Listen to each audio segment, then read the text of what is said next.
Welcome back to the Team to Beat Miami Heat podcast, your one-stop shop for daily Miami Heat content.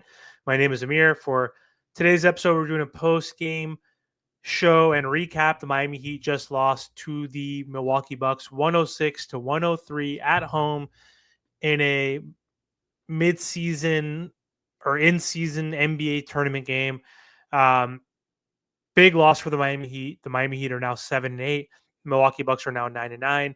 Milwaukee Bucks defeated the Miami Heat without Giannis, who was a late scratch, who was probable initially with a calf strain and ended up missing the game because of a knee injury. And Chris Middleton hasn't played all season. He's missed 18 games for the Milwaukee Bucks. So they were without two of their best players. All they had really was Damian Lillard, and Damian Lillard fried and cooked the Miami Heat tonight. So unacceptable loss. Pretty embarrassing, if you ask me. I know the Miami Heat were minus 2.5 or minus 3 favorites with Giannis, so I don't know what those odds were after Giannis was announced to be out, but either way, another loss for the Miami Heat at home, which is embarrassing. They're not a good home team.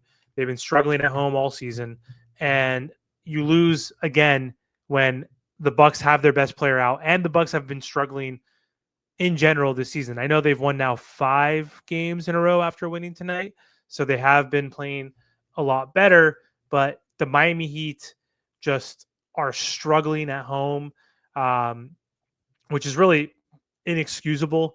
They're 3-4 at home, 4-4 away, which is just not good enough, honestly. When you look at other teams in the East that are ahead of them, they have 5-2 records. Bucks are 7-3 at home. Pacers are 6-2 at home. The Nets are 4-3 at home. The Cavs are 10-0. The Celtics are 7-2. The Magic are 8-0. So even the Bulls are 7-4, who are the 9th seed. Even the Hawks are 5-6. Like literally, like almost every team in the East has a better home record than the Miami Heat, which is just embarrassing in its own right. So anyway, for tonight's game, the Miami Heat out the gate were struggling. 20 points in the first quarter. We're down 11, 31-20. Dame hit like his first 4 3-pointers in that first quarter and was off to a really hot start. He had 22 points, I believe, in the first half. The Miami Heat were down by 13 at halftime and were struggling to keep up with Damian Lillard, who was running that offense. Not only was he scoring at a high clip, but he also had a bunch of assists in that first half. He had like 4 or 5 assists in that first half. I think he had 4 in the first quarter alone with like 17 points. So hot start from Damian Lillard. He carried that Bucks team. He's the reason why the Miami Heat lost. He had 37 points, 3 rebounds, 12 assists overall, 10 for 17 from the field, 8 for 13 from 3.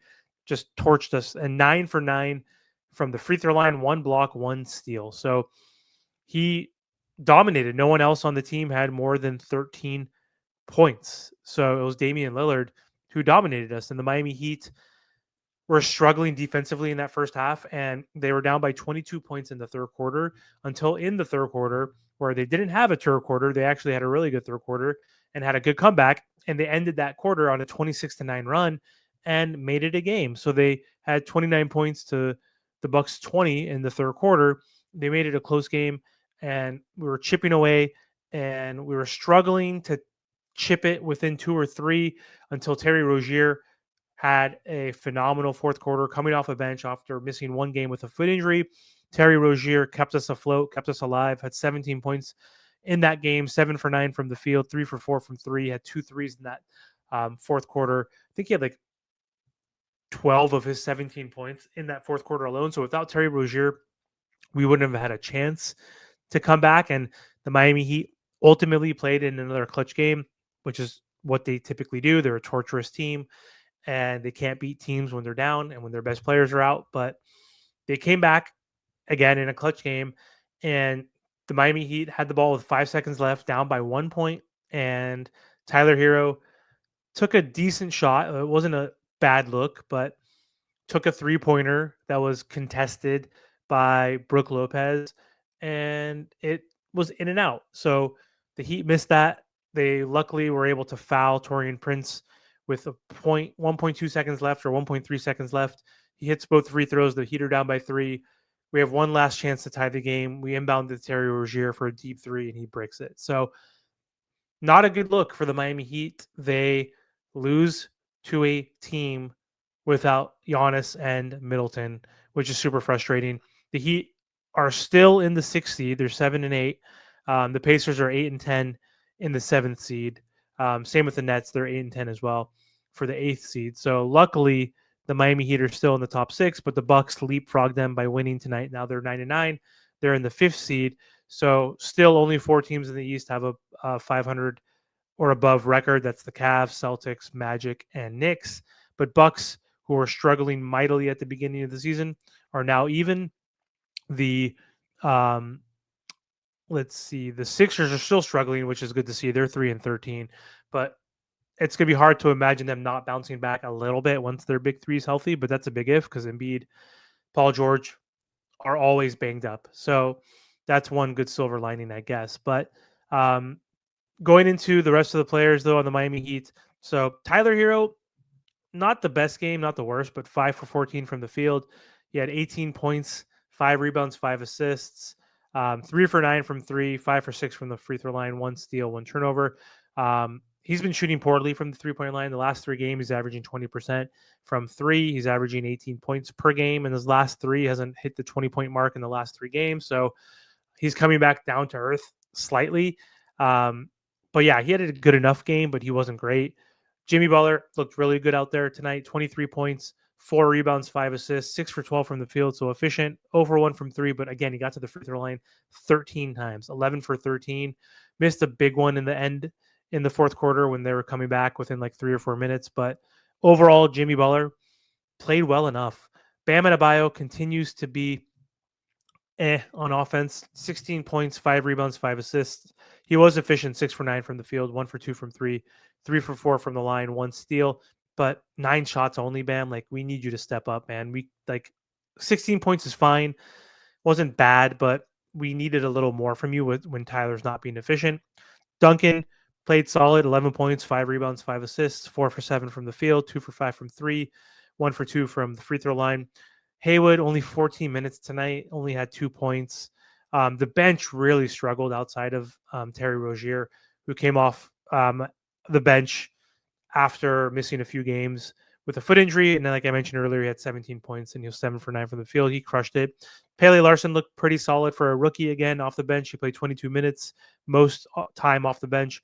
8 points, 4 rebounds, 3 assists, 3 for 9 from the field, only 1 for 5 from 3, 1 for 2 from the line, 1 steal, no turnovers. So he still looks solid. I'm happy that he got extended time again. Hawkins is just, having a rough season right now. He's not really being impactful. Only played 14 minutes, 2 points, 4 boards, 2 rebounds, 1 for 2 from the field, no blocks, no steals. Like, I don't know what's going on with Jaime. I'm not concerned, but he's not looking as good. And dare I say, he's having that sophomore slump to a certain degree. We thought he would expand and get better and improve, which he still has plenty of time to do. So it could happen, but I'm not going to say he's regressing completely or it's actually a sophomore slump, but we thought he was going to take that leap. Has not so far. Alec Burks, 13 minutes, 2 points, 1 rebound. No real impact there. Kel'el Ware played 9 minutes. He had 2 rebounds, 2 points, 3 rebounds, 1 assist, 1 for 4 from the field. Looked okay. Kevin Love only 7 minutes, 2 points, 4 rebounds, 0 for 5 from the field, 0 for 2 from 3. Nikola Jovic did not play. Jay Rich did not play, and neither did Thomas Bryant. So I don't have much else to say, honestly, guys. This was just an annoying loss to a team that didn't have Giannis, and Damian Lillard cooked us with 37 points, 12 rebounds. No one else on his team really did that great. I mean, Torian Prince had 10 points. Lopez had 13. Green had 9. Jackson had 6. Off the bench, you had Connaughton with 10 and Portis with 11. Portis was 5 for 15 from the field, so inefficient, but still made his impact. But either way, disappointing loss for the Miami Heat. Like, you can't rack up these losses, especially when your schedule is going to get much more difficult. Right now, the Heat play the Bucks tomorrow, or the Hornets tomorrow, excuse me, which is a very winnable game. Then they play the Raptors twice, Friday and then Sunday. And then This is going to be a tough stretch for the Miami Heat.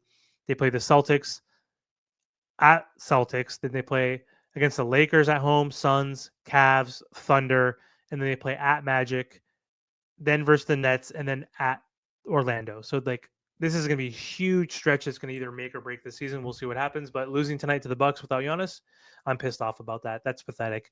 You can't lose that game.